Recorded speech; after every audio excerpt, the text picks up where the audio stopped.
आज हम लोग बिजनेस स्टडी में जो थर्ड टेस्ट हुआ था उस तीसरे टेस्ट का पूरा सॉल्यूशन करने जा रहे हैं। बिजनेस स्टडी का टेस्ट 1 टेस्ट 2 का पूरा सॉल्यूशन यूट्यूब पे और एप्लीकेशन पे डाल दिया गया है। जो बच्चे अभी तक नहीं देखे वो जाके देखिए। और ये टेस्ट वाला जो होता है ना, ये मिशन 2024 के प्लेलिस्ट में डाला हुआ है। यूट्यूब में अगर जाएंगे तो मिशन 2024 करके होगा एमसीक्यू का, उसमें ये टेस्ट वाला डाला हुआ है। और क्वेश्चन बैंक अलग होगा, नहीं, दो अलग अलग फोल्डर है, दो अलग अलग प्लेलिस्ट है जिसको आपको पढ़ना है। एक 11th कॉमर्स मिशन 2024 वो एमसीक्यू वाला होगा, पूरा टेस्ट वाला पूरा एमसीक्यू मिशन 2024 में मिलेगा। और जो क्वेश्चन बैंक वाला पैटर्न शुरू किए थे हम लोग, उस पूरे क्वेश्चन बैंक का अलग से एक question bank 11th question bank करके मिलेगा, 11th क्वेश्चन बैंक कॉमर्स करके। तो दोनों प्लेलिस्ट को बहुत अच्छे तरीके से कंटिन्यू देखिए। आपका काम बहुत ज़्यादा नहीं है, क्योंकि एमसीक्यू में आपको देखते जाना है, सुनते जाना है, सुनने से ही क्लियर होते चला जाएगा। जैसे आज हम लोग अभी स्टार्ट करने वाले हैं, पूरा 40 का 40 क्वेश्चन हम लोग कंप्लीट कर लेंगे टेस्ट 3 का। ये टेस्ट हुआ है 10/1/2024 को, यानी 10 जनवरी 2024 को उसका कंप्लीट करने वाले हैं पूरा क्वेश्चन। सबसे पहले बोल रहा है, निम्न में से कौन सा संयुक्त हिंदू परिवार व्यवसाय का लाभ नहीं है। इसमें कौन ऐसा है जो संयुक्त हिंदू परिवार व्यवसाय का लाभ नहीं है, याद रखना। और हम फिर रिपीट कर दे एक बार कि कॉमर्स वर्ल्ड हजारीबाग में क्लास 12 के लिए जिनको एग्ज़ाम देना है 2025 में, 2025 में जो एग्ज़ाम देने वाले लोग हैं, नहीं अभी जो 11th क्लास में हैं, तो उनके लिए नया बैच फरवरी 1 से स्टार्ट हो रहा है, ऑनलाइन और ऑफलाइन दोनों। 1 फरवरी से वो ऑनलाइन और ऑफलाइन दोनों होगा। ऑफलाइन के लिए कॉमर्स वर्ल्ड हजारीबाग के ऑफिस में आना पड़ेगा, जो कि मटवारी हजारीबाग झारखंड में है। और जो बच्चे ऑनलाइन मोड में पढ़ना चाहते हैं उनको कॉमर्स वर्ल्ड हजारीबाग का एप्लीकेशन इंस्टॉल करना पड़ेगा प्लेलिस्ट से। और इंस्टॉल करने के बाद आप लॉगिन कीजिए। वहाँ दो ऑप्शन लॉगिन करने का देता है, व्हाट्सअप और अनदर मेथड। तो अनदर मेथड में जाना है, अपना नंबर डालना है, ओटीपी आएगा, ओटीपी सबमिट करना है और लॉगिन करना है। उसके बाद मेरा नंबर कहीं भी दिया हुआ है, आपको इस वीडियो के डिस्क्रिप्शन में भी मिलेगा, एप्लीकेशन में भी मेरा नंबर मिल जाएगा। आप मेरे से बात करके और अपना कोर्स परचेज कर सकते हैं। तो याद रखना है 1 फरवरी 2025 से स्टार्ट करेंगे। चलिए हम लोग इधर चलते हैं। बोलता है इसमें से कौन सा ज्वाइंट हिंदू फैमिली का प्रॉफिट नहीं है, एडवांटेज नहीं है। ज्वाइंट हिंदू फैमिली में ईजी टू स्टार्ट है या नहीं है। दूसरा लिमिटेड रिसोर्सेस, तीसरा सेक्रेसी बताइए, और चौथा ग्राहकों से सीधा संपर्क। इसमें कौन ऐसा है जो डिमेरिट है, डिमेरिट पूछ रहा है ना, लाभ नहीं है मतलब हानि है। ये तो लाभ है, ज्वाइंट हिंदू फैमिली बिजनेस आसानी से स्टार्ट हो जाता है। ये भी लाभ है, ये हानि है कि उसके पास लिमिटेड रिसोर्स होते हैं, हाँ या नहीं। उसके पास क्या होते हैं, लिमिटेड रिसोर्स होते हैं। उसके बाद क्या है, सेक्रेसी और डायरेक्ट रिलेशन विथ कस्टमर। बताइए इसमें कौन है। ज्वाइंट हिंदू फैमिली बिजनेस में सेक्रेसी होता है, बताए थे सेक्रेसी होता है। और एक ही फैमिली के लोग हैं, सब छिपा के रखेगा, कोई चीज़ बताएगा नहीं। और डायरेक्ट कॉन्टैक्ट विथ रिलेशन होती है, कस्टमर के साथ इसका डायरेक्ट संबंध होता है। लेकिन सबसे इंपॉर्टेंट चीज़ क्या है, एक प्रॉफिट नहीं है, लिमिटेड रिसोर्सेस। ये लॉस है इसका, ये क्या है, लॉस। हम लोग को पूछ रहा है इसमें क्या लाभ नहीं है, तो भैया ये लाभ थोड़ी है। इसके बाद ज़्यादा पैसा नहीं होता है, लिमिटेड रिसोर्सेस होता है। पहला का ऑप्शन क्या हो गया, बी। दूसरा बोल रहा है सीमित प्रबंध चातुर्य संयुक्त हिंदू परिवार व्यवसाय की है। Limited management skill is the, limited management skill क्या है ज्वाइंट हिंदू फैमिली बिजनेस का, एडवांटेज है कि डिसएडवांटेज है, फीचर्स है, एडवांटेज है या लिमिटेशंस है, बताइए। बोल रहा है कि इसके पास लिमिटेड मैनेजरियल स्किल का मतलब है कि जो ज्वाइंट हिंदू फैमिली बिजनेस चलाने वाले लोग होते हैं वो ज़्यादा पढ़े लिखे नहीं होते, लिमिटेड दिमाग होता है इनका। दिमाग बहुत ज़्यादा होता है लेकिन मैनेजमेंट का दिमाग कम होता है। तो ये इसका क्या है, फीचर्स है या एडवांटेज है या डिसएडवांटेज है। ये डिसएडवांटेज है कि लिमिटेड होता है ना, तो ये क्या है, लिमिटेशन है। ये क्या है, लिमिटेशन है। तो दूसरा का क्या हो गया, सी। तीसरा चलते हैं, किसी फर्म में साझेदार, एक फर्म है पार्टनरशिप फर्म, बोलता है partner is in a firm क्या हो सकता है, can transfer his share to an outsider without the consent of other partners. एक पार्टनर अपना हिस्सा किसी दूसरे पार्टनर को, किसी दूसरे व्यक्ति को बिना साझेदारों की सहमति के ट्रांसफर कर सकता है, नहीं कर सकता है। दूसरा लिखा है कि can transfer his share to an outsider with the consent of other partner, सारे पार्टनर के कंसेंट से वो ट्रांसफर कर सकता है। और वो इनमें से अपना हिस्सा किसी बाहरी व्यक्ति को हस्तांतरित नहीं कर सकता। और नॉन ऑफ दीज क्या होगा बताइए, इसमें कौन सा सही है, बी नंबर।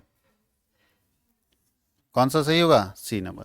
एक पार्टनर अपना हिस्सा किसी स्थिति में भी दूसरे बाहर वाले व्यक्ति को ट्रांसफर नहीं कर सकता। कोई दिक्कत है, कभी भी ट्रांसफर नहीं कर सकता। अगर करना होगा, ध्यान दीजिएगा, अगर करना ऐसा होगा तो आपको यहाँ एक चीज लिखना है, bye consent of all partner. आप बोल रहे हैं अपना हिस्सा अन्य साझेदारों की सहमति से किसी बाहरी व्यक्ति को हस्तांतरित कर सकता है। हालांकि ये हो सकता है लेकिन कुछ स्पेशल केसेस में होगा।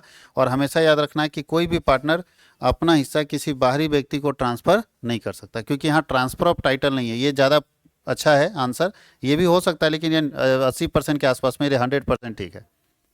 बात समझ गए? कोई भी पार्टनर अपना हिस्सा दूसरे को नहीं बेच सकता, ट्रांसफर का ऑप्शन नहीं रहता पार्टनरशिप में। कंपनी नहीं है, कंपनी में ये ऑप्शन है कि हम जब चाहें ट्रांसफर कर सकते हैं, उसके लिए हमको किसी से पूछने की जरूरत नहीं पड़ेगी। ट्रांसफर मतलब समझते हो? ट्रांसफर मतलब ये होता है कि हम बताएंगे अपने पार्टनर को कि देखो जी हम आज से धंधा छोड़ रहे हैं, पार्टनरशिप में मेरे जगह पे इसको रख लो।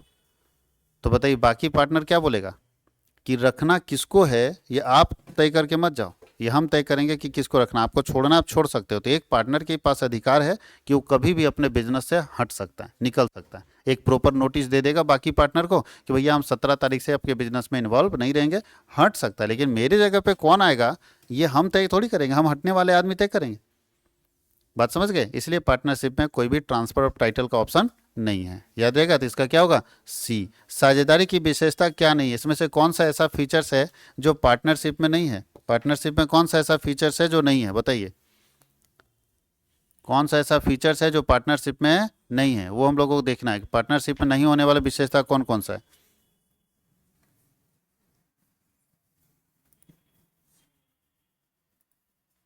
पहला क्या लिखा है? साझेदारी पारस्परिक एजेंसी को प्रकट करता है, ये तो विशेषता है। दूसरा, साझेदारी का अपना सदस्यों से अलग अस्तित्व होता है, सेपरेट एग्जिस्टेंस होता है। पार्टनरशिप और पार्टनरशिप बिजनेस, पार्टनर और बिजनेस दोनों अलग अलग बात होता है या एक ही होता है? बताइए, सेपरेट एंटिटी होता है या नहीं होता? यहाँ लिखा है कि होता है, कंपनी में होता है सेपरेट, पार्टनरशिप में अलग अलग नहीं होता है। पार्टनरशिप और पार्टनर एक ही होता है, इसलिए इसका ऑप्शन कौन सा सही है? बी।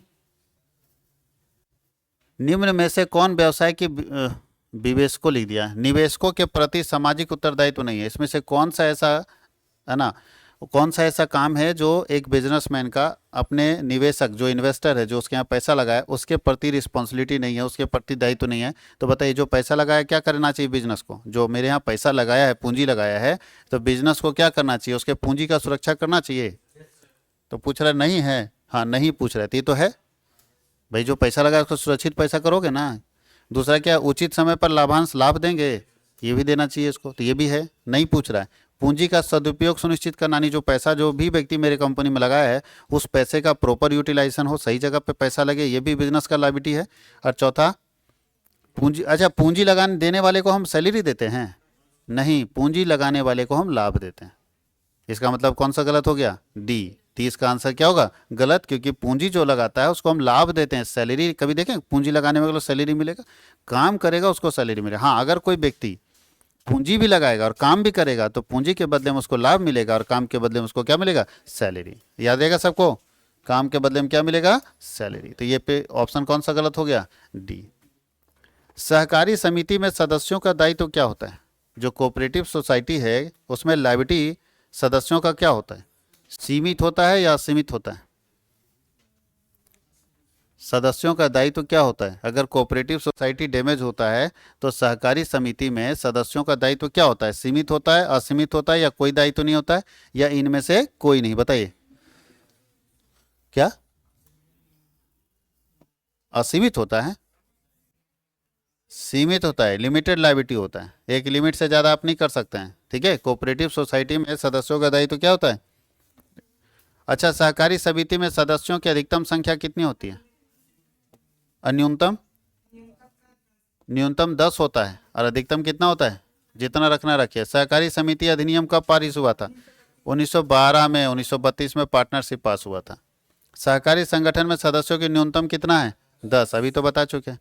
एक निजी कंपनी में सदस्यों की न्यूनतम संख्या, प्राइवेट कंपनी में न्यूनतम संख्या कितनी होती है? 2 और मैक्सिमम 200। प्राइवेट कंपनी में कम से कम 2 लोग और मैक्सिमम कितना? 200। अब पब्लिक कंपनी में कम से कम कितने होने चाहिए? पब्लिक कंपनी में कम से कम कितने होने चाहिए? 7 और मैक्सिमम अनलिमिटेड। तो पूछ रहा है कि पब्लिक कंपनी में कम से कम कितने लोग होने चाहिए? तो चलिए, पब्लिक कंपनी का पूछ रहा है तो बना दीजिए। पब्लिक कंपनी में कम से कम पूछ रहा है ना, मिनिमम पूछ रहा है, तो मिनिमम कितना 7। एक निजी कंपनी में सदस्यों की अधिकतम संख्या क्या होगी, तभी तो बता चुके। प्राइवेट कंपनी में मैक्सिमम कितना 200, और पब्लिक कंपनी में मैक्सिमम कितना अनलिमिटेड। मैक्सिमम मैंने पूछ रहा है जी, हाँ। प्राइवेट पब्लिक कंपनी में मैक्सिमम कितना अनलिमिटेड। कहीं कोई दिक्कत है, ये तो बहुत इजी चीज़ था, कहीं कोई कन्फ्यूजन। अब चलते हैं आगे। आगे पूछ रहा है व्यवसायिक संगठन के किस रूप में स्वामित्व एवं नियंत्रण के बीच में अलगाव पाया जाता है। यानी ऐसा कौन सा बिजनेस है जिसमें मालिक अलग होता है और बिजनेस अलग होता है, या मालिक अलग होता है और चलाने वाला अलग होता है। ऐसे कॉन्सेप्ट को कौन सा बिजनेस बोलते हैं, कंपनी। अकेला बिजनेस कंपनी है जिसमें ऑनर अलग होता है और मैनेजमेंट अलग होता है।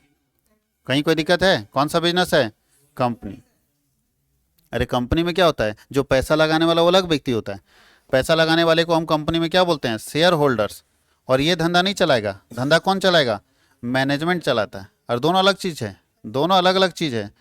शेयर होल्डर अलग बात है, इसका कोई लेना देना नहीं है। चलाता धंधा कौन है, तो शेयर होल्डर पूंजी लगाएगा, और धंधा कौन चलाएगा, मैनेजमेंट। ऐसे बिजनेस को हम लोग बोलते हैं अकेला एक बिजनेस है, सिंगल अकेला, दूसरा कोई बिजनेस ऐसा नहीं। बाकी बिजनेस में तो मालिक और नौकर सब एक ही होते हैं। हम लोग देखो, ऑनर बोलो, ठीक है, मैनेजर बोलो, नौकर बोलो, चपरासी बोलो, सब अकेले हैं। तो बाकी बिजनेस में एक है, लेकिन कंपनी में एक हो ही नहीं सकता। कंपनी में जब भी आप रखोगे तो अलग अलग रखना पड़ेगा। बात समझ गए।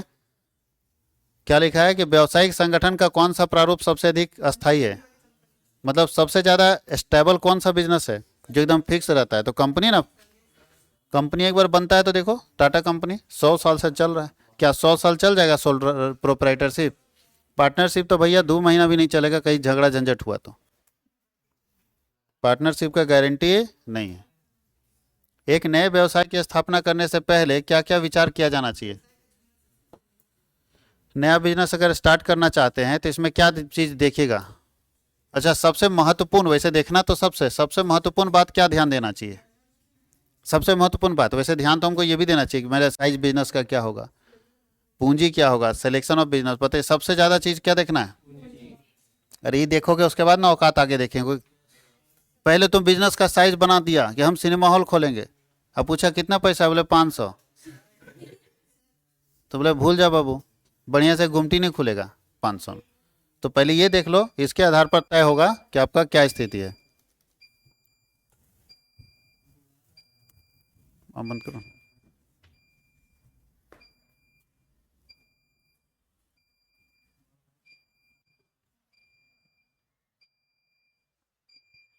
लगता है आज क्लास नहीं हो पाएगा, यहीं तक रहेगा। लाइट कटा हुआ है बाबू लोग, इसलिए आज का क्लास यहीं तक रहेगा।